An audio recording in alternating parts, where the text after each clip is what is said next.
ఇది సింధు అండి. ముంబై, వైజాగ్, చెన్నై, కలకత్తా,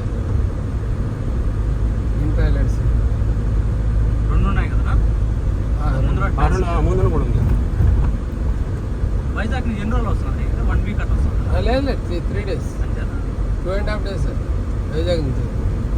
చెన్నై నుంచి అయితే 3 రోజులు. ఇది ప్యాసింజర్ రాదు సార్. ఇది ఈ వాళ్ళకి ప్యాసింజర్ ఎక్కడానికి వచ్చి ఇక్కడ వెయిట్ చేసి ఇప్పుడు హెబ్లాక్ వెళ్ళేదని కూడా ఇదే మనకి ప్యాసింజర్ రాదు. ఇక్కడికి వచ్చే మనం స్వరాజ్దీప్ అని చెప్పేసి అడ్మినిస్ట్రేషన్ ఉందండి. ఇది 2 అడ్మినిస్ట్రేషన్. ఇది 1000 passenger, 1200 passenger capacity. Sir limited